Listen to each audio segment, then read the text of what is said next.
Welcome to the 10th NESO Experience session. We hope that you are enjoying the session so far, and today will be no exception as we bring you a session from NESO Experience partner, Ormco.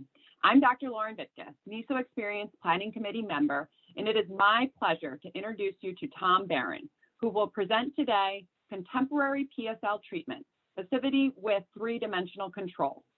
Dr. Barron received his Doctor of Dental Medicine degree at Tufts University and his specialty certificate in orthodontics and Master of Science in Oral Biology from the University of Maryland School of Dental Medicine.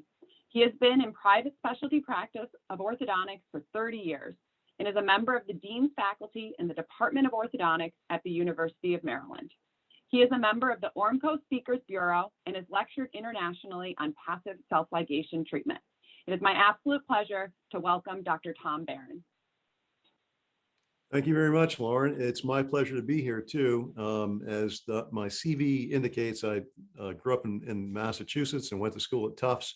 So I've got a lot of friends at NESO. So welcome and thanks for joining us.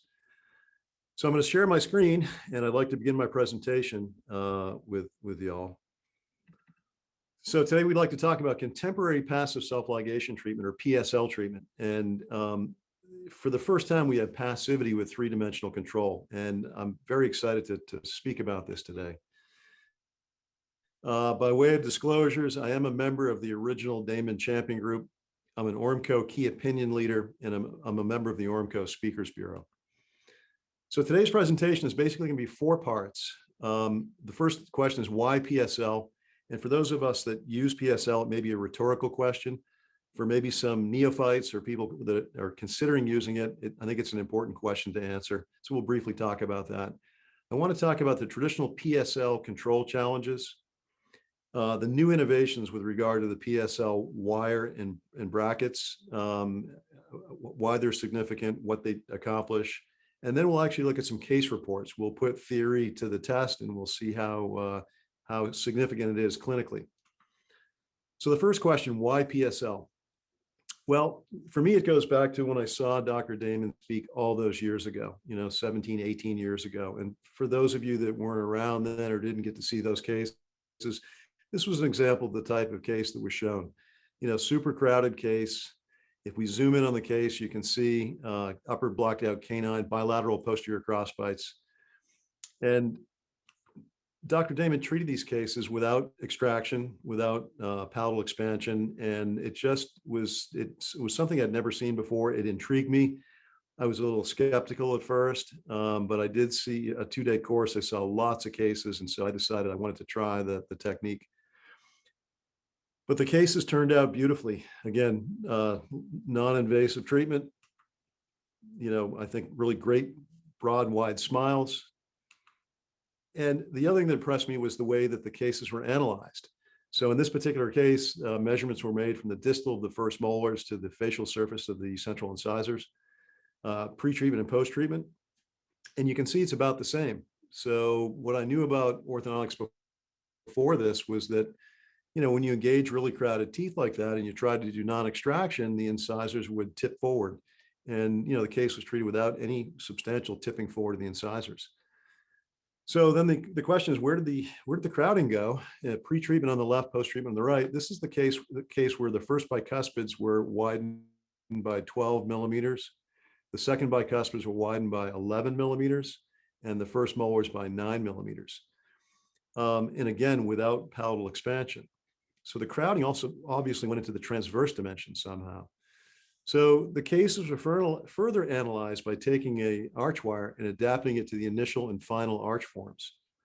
And when you superimpose the two, you could see the marked difference in the arch forms pre and post treatment. But then when the wires are straightened out, you can see that we picked up almost 13 millimeters of arch length by increasing the perimeter of the arch. So that's where the crowding went. And this was something that I'd never saw before. In the first 10 or 15 years that I'd practiced orthodontics. And it was something I wanted to learn about. So I could not do this type of treatment before without splitting the mid-palatal suture and without extracting teeth. And if you recall, this case was a 16-year-old 5-month patient So the splitting of the suture probably would have involved a surgically assisted expansion in this case. So this is what intrigued me about PSL, and those of us that have used it, I'm sure this is what intrigued you. So this is the answer of why PSL. I couldn't do this before with the techniques that I was using. All right, so it's the passive self-ligating appliance and low modulus of elasticity wires and the proper protocols. You know, if you put all those three together, that's how you get those types of outcomes. And it all equals low force. So passivity is necessary for this low force.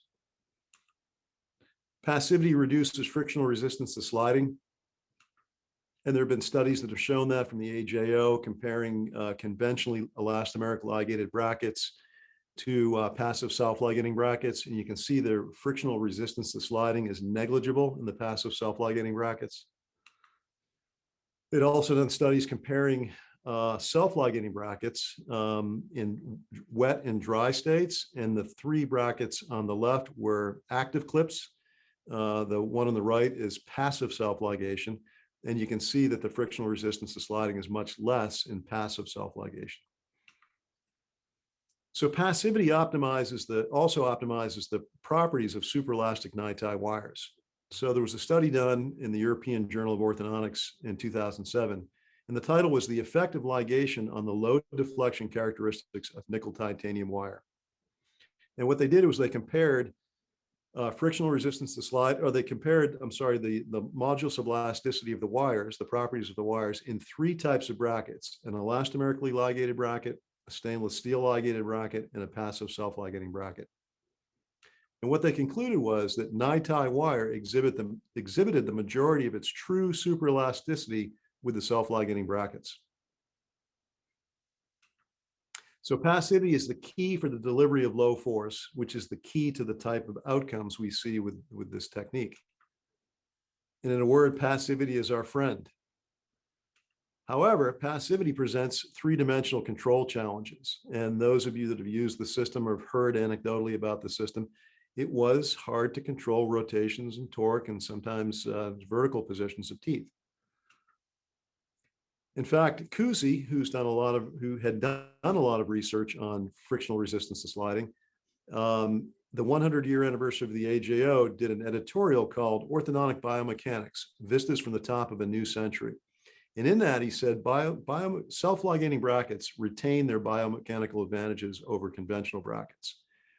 It'll be particularly important once the torque issues are worked out with these brackets. And I think by torque issues, he meant, lack of three-dimensional control. So the control issues with PSL, and this is all passive self-ligating brackets, it's inherent in all of them. You had rotational control issues, you had torque control issues, and you had vertical control issues. Regarding rotational control, traditional PSL brackets, and this is with a prototypical, 14 by 25 dimension wire in there. There was dimensional play between the wire and the bracket slot. And it caused this rotational freedom of rotation. There was, in the mesial distal dimension, there was almost a 4-degree rotational freedom. So it was hard to get teeth that were rotated to derotate sometimes with passive self-ligation. And when you put elastomeric chain on there, sometimes the rotations that were previously corrected would reoccur. So it was an issue for those of us using the system. Now, there were workarounds or some compensating behaviors that we did to overcome this.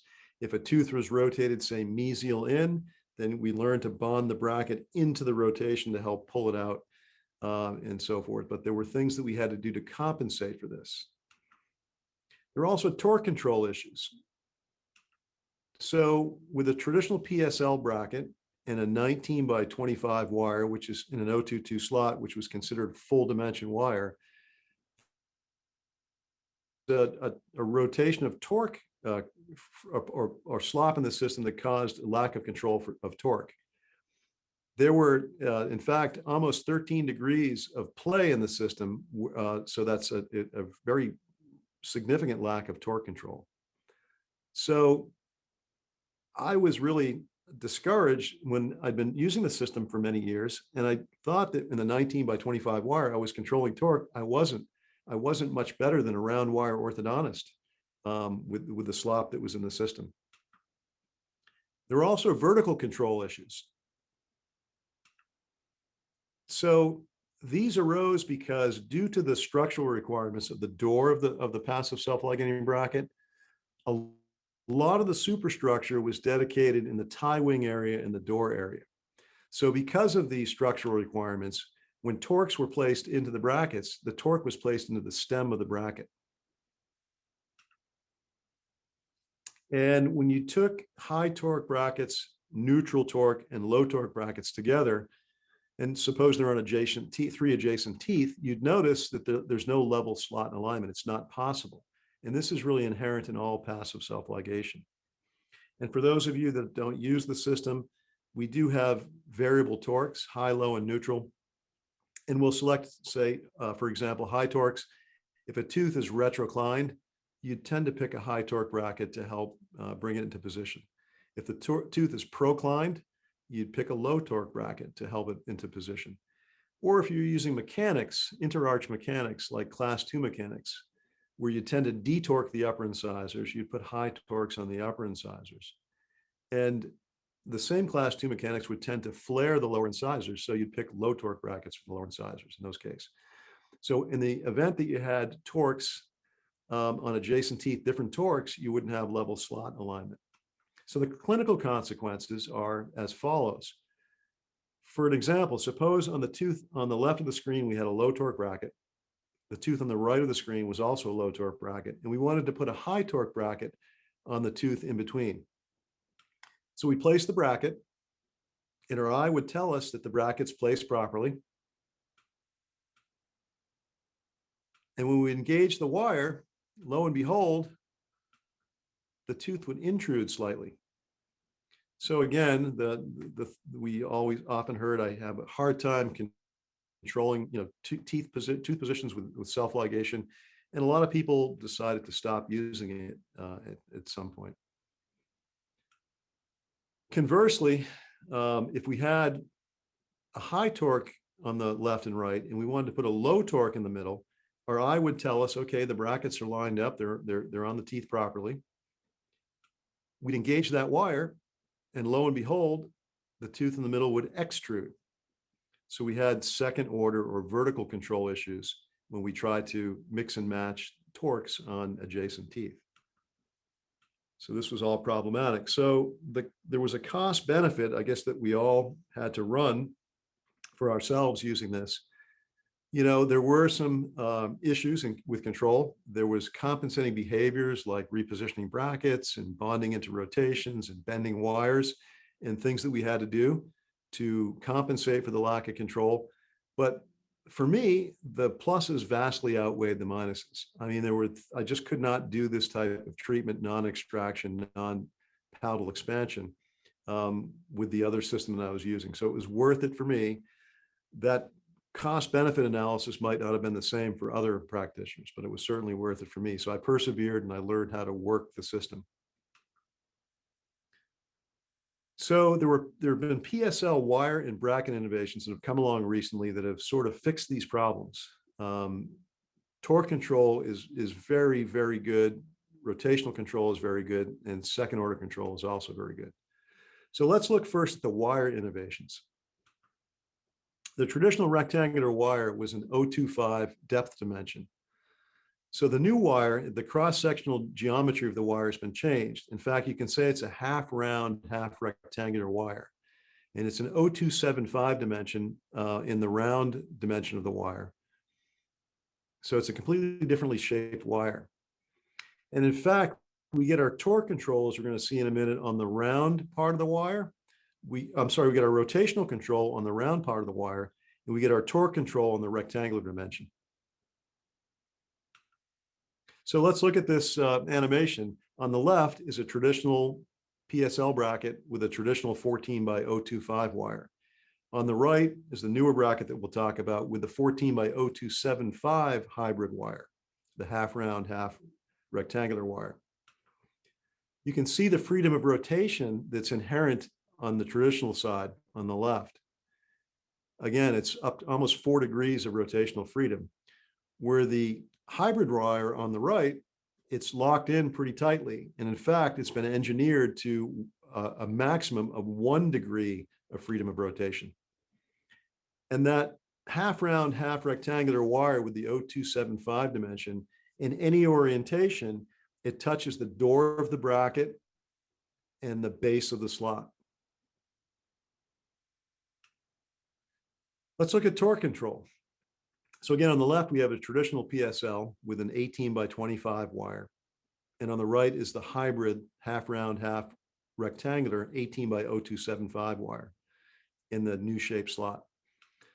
So you can see as the animation progresses that 12 to 13 degrees of play in the system, traditional system on the left, and it's locked in pretty good on the right with very little play. So you've got really exquisite torque control. So it begs the question, is PSL no longer passive?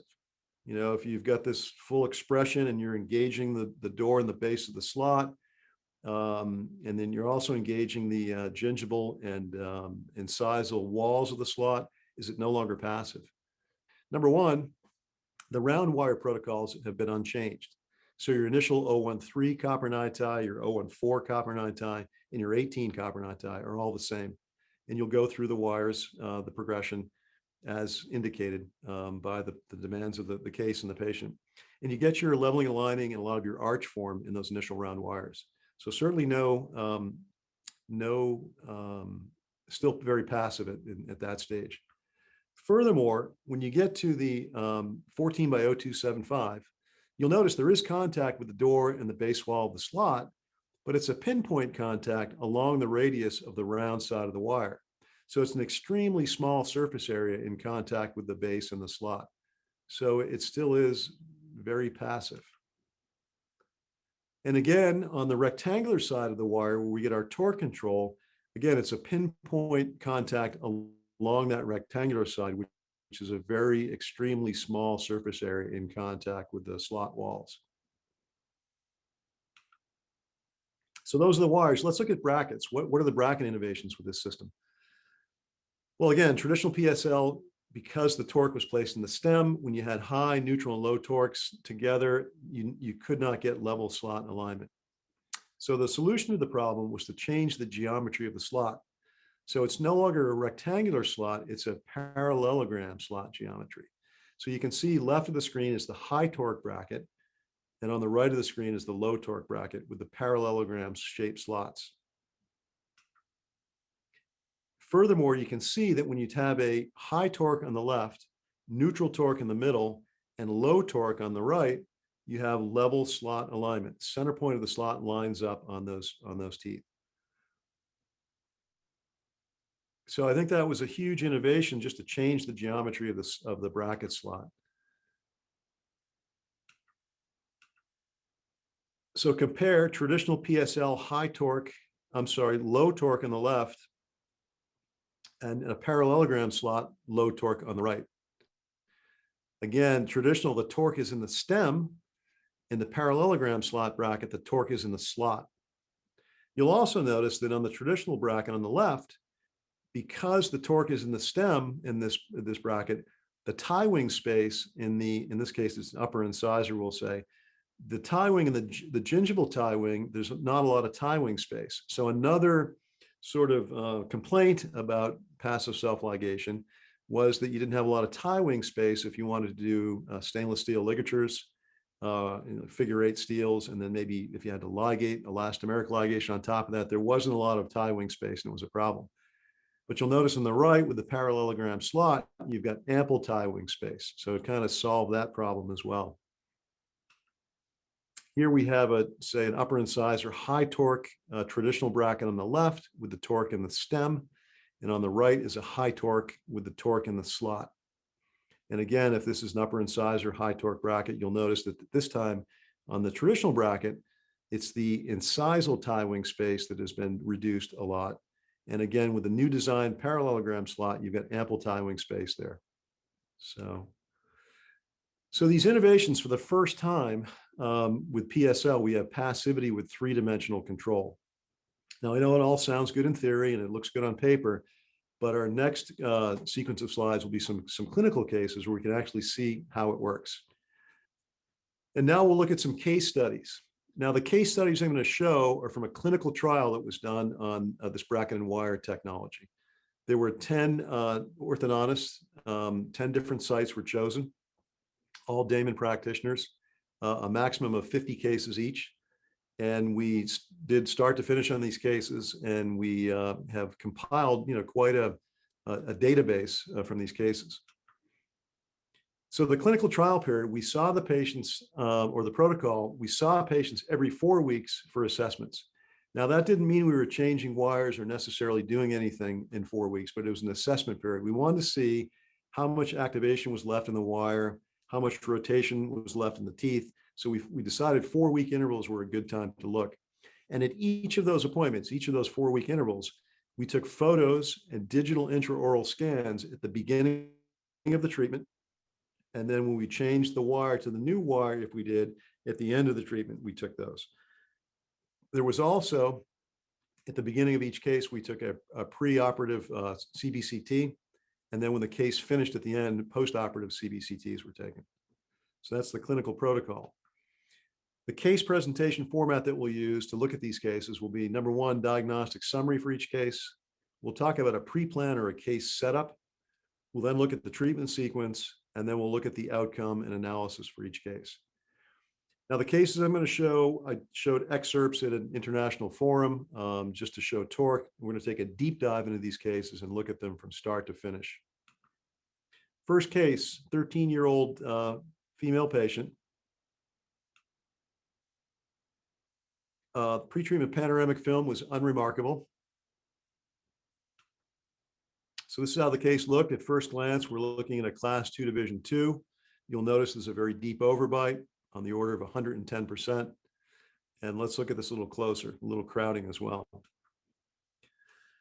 Sometimes, just to back up a little bit, the photographs, it's hard to take, completely tangent from the buccal surfaces of the posterior teeth. So sometimes they don't look as class 2 from the photos.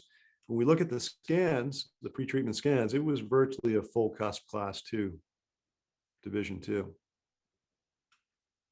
You'll notice too, there was a thin biotype in the lower anterior. And that presents problems because we've got a level of curvus B. We've got crowding down there. We've got to correct. So we had to be careful in this case. So always informed consent. Now this case, because of the thin biotype and the lack of attached tissue, the patient and parent understood that this patient would need some grafting in the future. And if there was any recession occurring during the course of treatment, we would have the grafting, a consult for the grafting at that point. So we'll see how it unfolds. Here's the pretreatment lateral ceph. You can see it's a very low angle case, very retroclined incisors, sort of a brachyfacial pattern. So our diagnostic summary includes a class 2 division 2 malocclusion, 110% deep overbite, crowding, and a thin periodontal biotype on the lower incisors. So the question is this: do you think it's possible to treat a deep overbite like this in one appointment? And we'll see if that's possible. Question number 2, is it possible to treat this significant class 2 deep bite case in 11 months or less with PSL? Now remember, PSL is notorious for lack of torque control, and you've got retroclined teeth, you've got class 2 interarch mechanics. It's a tall order for PSL. We'll see. So the pre-planned case setup, we're going to look at what torques I selected for this case, what my bracket positions were, how do we disarticulate the case, what was my initial wire selection, interarch considerations like what elastics did we use, and then intra-arch considerations. Did we use springs? Did we bypass blocked out teeth, and so forth? So looking at torque selection, again, because I had very retroclined upper and central incisors, obviously we're going to pick high torque brackets on those. Red denotes high torque. I'm going to be pulling some significant class 2 mechanics because it's almost a full cusp class 2. So I'm going to put high torque across the upper incisors because the mechanics will tend to detorque them. Now I felt that the canines were kind of upright, and I'm sorry, were tipped in, and I wanted to upright them. So I selected high torque for the canines. Now, as we mentioned before, in a class 2 mechanics case, not only do we put high torque brackets on the upper incisors because they tend to be detorqued by the mechanics, we also select low torque brackets in the lower incisors because they tend to be flared by the class 2 mechanics. But in this case, with the thin biotype that we saw, I did not want to bring those roots forward at all in those lower incisors. So I placed standard torques down in the lower incisors. I felt like I could afford maybe a little tipping of the incisors forward, but I did not want to bring those roots forward. So we'll see how it unfolded. So as we put the upper brackets on, let's look at position. Now, in deep bite cases, a lot of times the clinician may opt to put the brackets on the upper incisors a little bit more incisally, and that's going to help intrude those teeth. But the problem is, in this case, she has sort of a lack of incisor display. Now, some of that is because of the morphology of the lower lip, but in any event, I think you'd agree that we don't want to intrude those upper incisors at all because we're going to make the display even less. So therefore, I put the brackets in the middle of the crowns of the teeth on FA point. Lower arch was a different story. So we've got this deep curve of SPE. I've got to correct this deep overbite. I want to intrude those lower incisors and level that curve of SPE. So I opted to put the lower incisor brackets more incisally to help us accomplish that. It bears mentioning that Dr. Damon cautions everybody when you use his protocols to don't deviate too much from FA point when you're putting the brackets on. If you go on a tooth that has a convexity to its facial surface, if you go more incisally, you're going to tend to increase the torque on the bracket. If you go more gingivally, you're going to tend to decrease the torque. So you've got to keep that in mind. There's a sweet spot, a millimeter either side of FA point, either a little bit more gingivally or a little bit more incisally. It is safe. When you start deviating a lot more from FA point, you have to consider how you might be changing the torque on your brackets. The lower incisors are not as critical as the uppers because the convexity of the facial surface is not as great. But keep that in mind when you're changing your bracket positions from FA point. All right, so the initial bonding, you can see that we put very large bite turbos on the lingual of the upper incisors. They're called mini molds, and they make a 7 millimeter wide long one. So a lot of times in deep bite cases, we'll use these. But this was 110% deep overbite. So you can imagine it was not so comfortable for this patient to be disarticulated and open that much. So I told the patient and the parents that I'd like to do this if we can, because it'll shave some time off your treatment. It'll help us get your deep overbite corrected quicker. But if you cannot tolerate it, you call me and I'll take these off. Be very careful when you're chewing, especially initially your first few meals, have a softer diet. We want you to chew as completely as you can because we don't want you choking on things. So she was a trooper. She really tolerated this and kind of toughed it out. And we started these short class 2 elastics from the upper 4s to the lower 6s. And they were 3/16 2 ounce from the very beginning for our initial wires. And you can see what that's going to do mechanically. It's going to erupt those posterior teeth with the disarticulation and help us correct this deep overbite. All right, let's look at the treatment sequence for this case. So here's the initial appointment. We had a 14 round copper NiTi in the upper, an 013 copper NiTi in the lower with those short, light class 2 elastics. This is appointment number 1. So it's 10 weeks. Now, even though the protocol was to see the patients every 4 weeks, when we started this case, the pandemic shutdowns started and practice was shut down for a little over 2 months. So we couldn't get this patient back for 10 weeks. And at the first appointment, we put a 14/25 in the upper because there was no deflection left in the initial wire. So I progressed right to the 14/25. The lower was still some rotations there. So I opted to put an 018 in the lower, and we continued the elastics. But what I want to show you and what I want to emphasize is this. In one appointment, we took that 110% deep overbite and essentially corrected it in one appointment. So that was, I thought quite an accomplishment, and also quite an accomplishment for that patient to tolerate those turbos. So not every patient can do that, not tolerate those. So you'll have to find an alternative spot for the turbos, or maybe in some cases even start the upper arch first before you start the lower. So here's the initial bonding on the top. These are iTero scans, and appointment number 1 in the lower. You can see in that one appointment, that 10-week interval, that Curvers V was leveled out.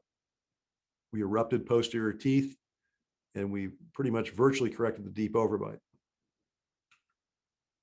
Appointment number 2, we went to an 18/0275 in the upper, and again, these are 4-week intervals. So again, my assessment was that when the patient came back, there was no more deflection left in the upper wire. So I put I progressed to the 18/0275 copper NiTi. The lower, remember, it was a little more crowded, so it's a little behind the upper. So we got to our 14/0275 in the lower. And now I'm in thicker wires, so I've increased the elastic force from 3/16 2 ounce to 3/16 3 ounce. So at the conclusion of the 14/0275 wire, this is how it looks. So on the left is the initial bonding. On the right is the conclusion of the 14/0275. The yellow arrows show you the rotations that were existent at the initial bonding. And you can see at the end of the 14/0275, the rotations were completely corrected. All right, appointment number 3 at 18 weeks. We did go to the 18/0275 in the upper. I started actually in both arches, upper and lower. We started a class 2 5/16 4.5 ounce elastic on the right side. You'll notice the midlines are off. The patient's still more class 2 on the right. So unilateral right side class 2 elastic, and there were some sliver spaces that opened. So we did some ligating and chaining. All right, so let's look. We concluded the 14/0275 wire in the lower arch at this point. Let's look at that. So on the left is the initial bonding. The arrows show the rotations that were present. And the right is the conclusion of the 14/0275. You can see for the most part, those rotations were worked out. Now there is a little bit of rotation down around the lower incisors. You're going to see that I repositioned the bracket. If there is a rotation present, then you know it's a bracket position issue and you've got to reposition the bracket. So appointment number 4, we're at week 22. We're just continuing that right side class 2 elastic, and we're chaining again for some sliver spaces. So let's look at the torque control that we achieved at this point after the 18/0275 wire had concluded. So here's the patient at that point. 18/0275 had been in for 4 weeks in this case. Let's look at the torque control. So the left is the initial bonding. Again, right is at the conclusion of the 18/0275. And let your eye go back and forth between the incisors at the initial bonding and after the 18/0275. You can see significant torque was achieved at that point. Not only was it achieved, but don't forget we were pulling class 2 elastics the entire time. So not only do we have to detorque those or torque those incisors that were very retroclined, we had to have a holding couple that would hold against the detorquing of the class 2 mechanics. We'll zoom in on that so you can see initial bonding left at the conclusion of the 18/0275 on the right. And you kind of get this bird's eye view you get of the bracket and wire relationship as well as the tooth position. So at this point, we did a progress X-ray, a panoramic film, and I assessed some teeth. If you'll notice, the lower right, first bicuspid, the root was too mesial, and there was a rotation on the lower incisor. So I repositioned 2 brackets at this point. And in fact, it was the lower left central and the lower right first bicuspid. The second molars, excuse me, had erupted enough at this point in the lower that I was able to bond those. And I dropped back to lighter wires because I repositioned brackets. So I went back to my 18-round copper NiTis. Because I was in very light wires, I discontinued the elastics at this point. 4 weeks later, at week 30, I'm back into an 18/0275 in the upper and 18/0275 copper NiTi in the lower. The upper was a stainless steel wire, I should say. And I resumed that right side class 2 zebra. Appointment number 7, we just continued that class 2 elastic on the right side. You can see that still slightly class 2. And appointment number 8, 38 weeks, It was a finished case. You can see the class 2 on the right has now been corrected, and we scheduled a D-band for this patient. So let's look now at treatment outcome and analysis for this case. 43 weeks, I think a fairly nice result. Remember, it started out as a very deep 110%, division 2, full cusp. So it was 9 working appointments in 11 months. And the asterisk is there because don't forget, there was in this case a 2.5-month interruption because of the pandemic shutdown. So it, maybe we could have reduced an appointment or so had we not had the shutdown. So remember my question in the beginning was, could we treat this open deep overbite in 1 appointment? Well, we pretty much did. Can we treat this full cusp class 2 div 2 brachyfacial case in less than 12 months? And yes, we did. So here we are, pre-treatment on the top, post-treatment on the bottom. Again, pre-treatment left, post-treatment right. Did we increase her incisor display? No, we didn't. But did we decrease it? That's the important point. No, we did not decrease it. It's about the same. So that 110% deep overbite was corrected without affecting the vertical position of those upper central incisors, or upper incisors, I should say. Here's the post-treatment Ceph measurements. Remember, we had very retroclined upper incisors, and we had to pull those heavy class 2 mechanics, and we have a final torque of almost 105 on those. Lower incisor mandibular plane is 105. Some people may get nervous about that. Dwight, Dr. Damon always said, Tom, don't get too hung up on numbers. Look at the tissue, look at the teeth. If they don't look proclined, if the tissue's healthy, then don't get too hung up on that. So let's look. Pre-treatment left, post-treatment right. Again, this was achieved in 11 months. Here are the superimpositions. Look at the torque in the upper incisor. And let's look at the lower incisors. They did tip forward a little bit. But don't forget, we had that very deep curve of SPE. We had the crowding down there. We had the class 2 mechanics. And my thought was in the beginning, because of the thin biotype, I didn't want low torque brackets because I didn't want those roots coming forward at all. So I was willing to accept a little tipping and not forward movement of the roots. So let's take a look and see how it turned out. Here's the upper, and I put side by side the pre-treatment and post-treatment scans, so you can see how that relates to the tracing. Here's the lower. Yes, they came forward a bit.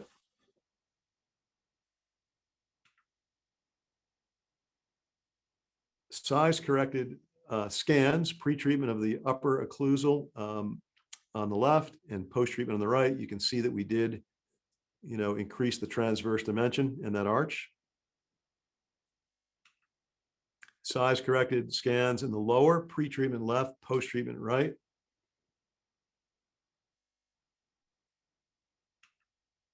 Now you might say, well, there's not as much expansion in the lower as there was in the upper, and that's true. You might think like, well, isn't that going to cause a arch coordination issue, like a buccal crossbite in the upper?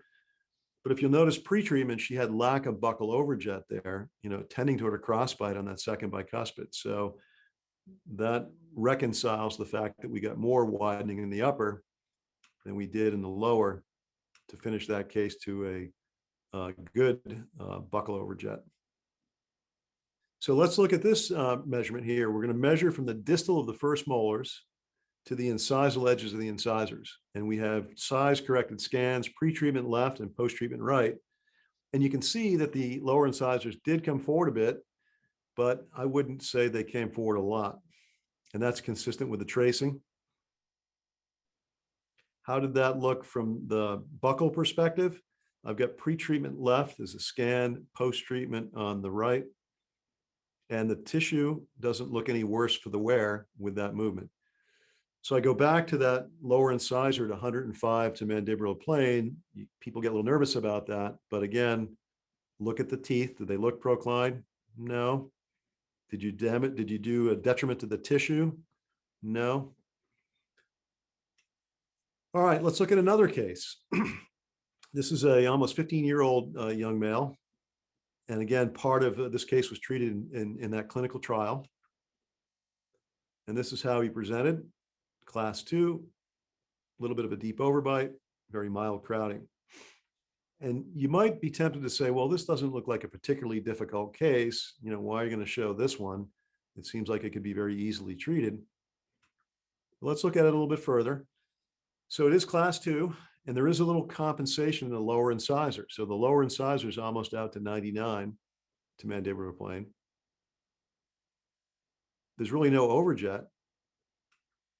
Here's the pre-treatment panoramic film. Again, unremarkable. So again, is this an easy case for PSL or not? Well, when we look at the diagnostic summary, I've got a half cusp plus class 2. I've got no overjet. I've got slightly small upper laterals. I've got a lower incisor that's already a little compensated at 99. I've got a curve of SPE in the lower, and I've got to pull class 2 mechanics to correct this, half cusp plus class 2. So I think on the contrary, it's quite a difficult case for PSL. So I think you'd agree, without precise torque control, it'd be very challenging to finish this case to class 1. And when I think of all the things we used to have to do, we had lack of control. We'd have to bend torque into the upper incisors, use those 20-degree NiTi torque wires, which would put a lot of, an unmeasurable amount of force on those teeth, or an indeterminate amount of force, I should say. Sometimes we would strip the lower incisors, IPR, to upright them somewhat to steal some overjet that way. And sometimes with those upper laterals that were slightly small, we'd advocate that the dentist build them up. We'd leave space there. So those were a lot of things we had to do to kind of compensate for lack of torque control previously on these types of cases. All right, let's look at the pre-planned case setup here. So again, we're pulling class 2 mechanics. So I've got to have high torque brackets on the upper incisors to have a torque couple to hold against the detorquing effects of the class 2 mechanics. And on the lower, I've got to have a low torque to mitigate the proclination forces of the class 2 elastics. I also felt that the lower canines were tipped in a bit and the roots were kind of prominent and buccally. So I selected high torques on those to upright them somewhat. The patient has a very ideal display of upper incisors. So again, I put the upper incisor brackets right on FA point. There was no need to intrude or extrude them. So we had ideal bracket position. Lower, there was a little bit of a curve of SPE. I went slightly incisely with my lower bracket position, not as much as the previous case.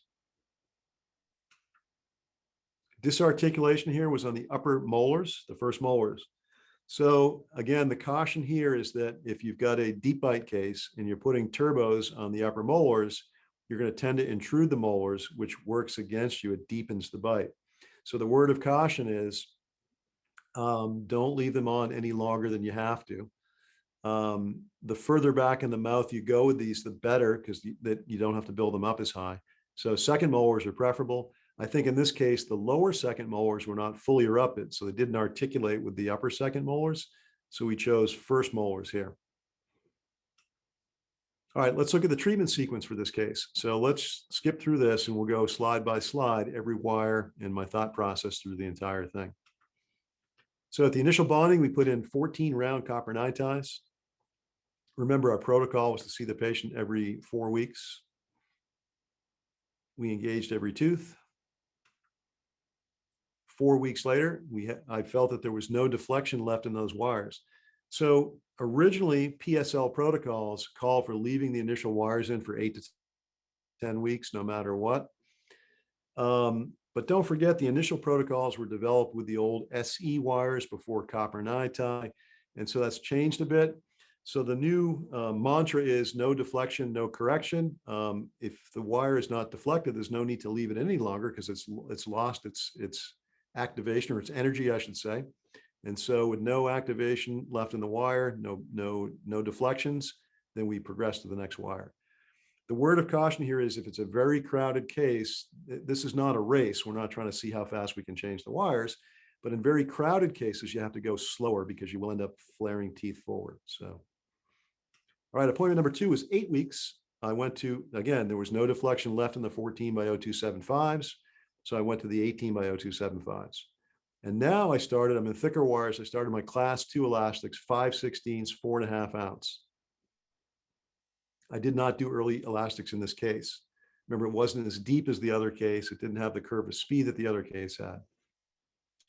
There were some sliver spaces that had opened up, so we did some chain elastic in the lower. So now let's look at the rotational control that we achieved after the 14 by 0275 wire was concluded. So this is the upper arch initial bonding left at the conclusion of the 14 by 0275 on the right. The arrows show on the left where the initial rotations were. And at the conclusion of the 14 by 0275, they were corrected.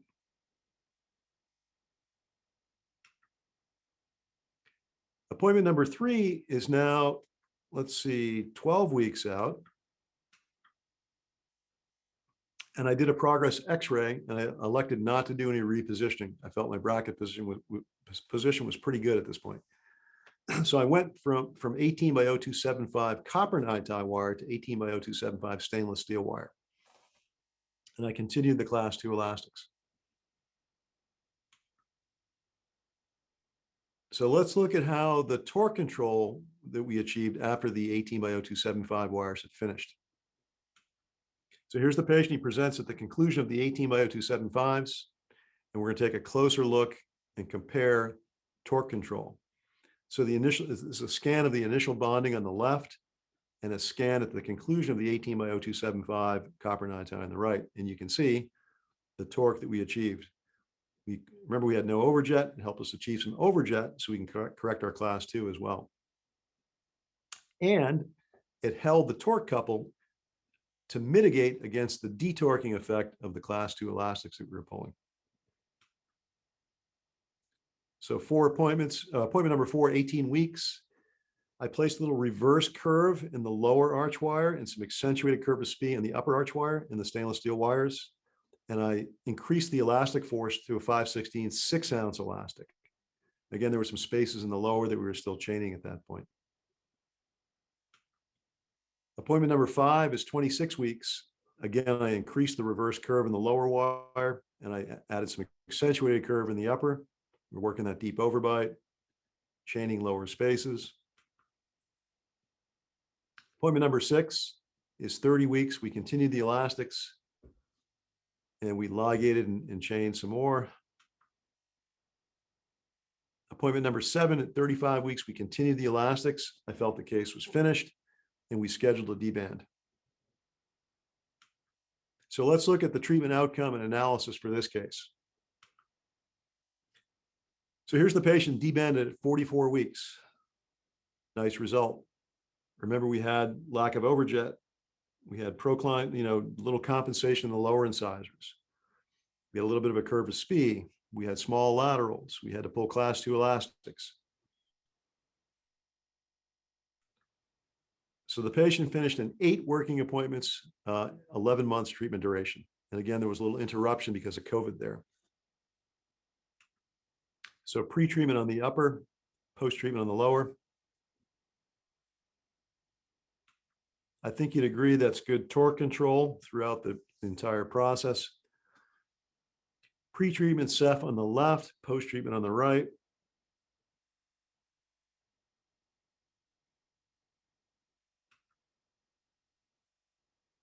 Size-corrected photographs of the upper occlusal, pre-treatment left, post-treatment right. You can see that we did get a little widening in the upper arch in the first bicuspid area. It wasn't a particularly narrow arch to begin with.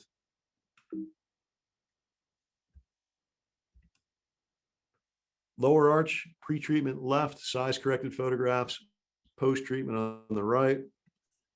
Not a whole bunch of change in the transverse, but again, it was a fairly broad arch to begin with. A little sidebar here, a clinical pearl on these types of cases with small maxillary lateral incisors. So remember, I've got no overjet. To make matters worse, I've got less tooth mass in the upper arch because I've got small laterals. there's a way to make those small laterals look a little bit bigger. So we noticed pre-treatment, the roots were somewhat mesially inclined. I didn't have the right distal root tip initially. So I always have a panoramic film up when I'm placing brackets so I can see things like root positions or axial inclinations, because sometimes clinically you don't really appreciate that. So if you bond the bracket properly and achieve the proper distal root tip right from Andrews 101, that lateral incisor, because of its shape, is going to occupy more space in the arch. So that's what I mean by making them look a little bit bigger or occupy more space. So it certainly went to help me in this case, where I had lack of overjet and lack of tooth mass in the upper arch. And there you have it. So I hope that these two cases, taking a deep dive into those cases, show that the PSL appliance system that we have available now gives us the best of both worlds. We have the Passivity, which is our friend, which helps us deliver the low force, which achieves that novel response to the dental alveolus. But we have now three-dimensional control to go with it. So all those compensating behaviors that we had to do before to make up for lack of control, whether it was repositioning brackets or bonding into rotations or bending steps or torques into the wire, most of those, virtually all those compensating behaviors now are no longer necessary. So I think we have a very efficient system. Again, it's not a race to see how fast we can go, but we found that across the 10 doctors in the study, a majority of the cases, approaching 60% throughout the entire spectrum of malocclusions, finished in 12 months or less. So I think we have that capability as well with this system. So that concludes the lecture for today. And I think there's a Q&A or question and answer period we're going to have next. Thank you so much, Tom. Yes, we do have a couple questions for you. And our first one being, how many cases have you treated with the system? It's a good question. So Lauren, I've been a Damon practitioner for 17 years, and I've used all the, throughout the evolution of the system, all the iterations of the system. As far as Ultima goes, I was invited to participate in the study at the end of 2019. We had 50 cases, or a maximum of 50 cases. As you may know, it was generally released early this year. So I have over 100 cases strapped up and approximately 35 or 36 finished. So although I've been practicing 17 years with PSL, this is it's a new thing, and so far so good. As we saw in the pictures. And yes, I know recently rolled out. So the experience that you're getting here to share with all of us is wonderful. Another question for you, please. Can you just review with us specifically what makes the system the first true expression orthodontic system? Well, again, it's the innovations in both the wire, the cross-sectional geometry of the wire, having that rounded 0275 dimension, and paired with the parallelogram slot of the bracket too. So again, we get our engagement for rotational control in the depth dimension, the 0275, and we get our torque control and the rectangular dimension of the wire at the edges. So you have contact as we progress out of our round wires into our rectangular wires, or our half round, half rectangular wires. You have this contact that restricts both rotational freedom of mesial distal rotational freedom, and it engages and gives us torque like no other system could do, certainly no other passive self-ligating system. Another question for you here, a little longer this time. Passivity and full engagement seem to be contrary or mutually exclusive concepts. Since this is such an important point, could you please explain again why this technology makes these seemingly opposite features simultaneously achievable? It's a good question. And so that was the first thought in my mind when I saw the design for the system. I thought, uh-oh, it's not passive anymore. We're engaging, we're trying to fill the slot. Isn't that counter to the whole passive PSL, rationale?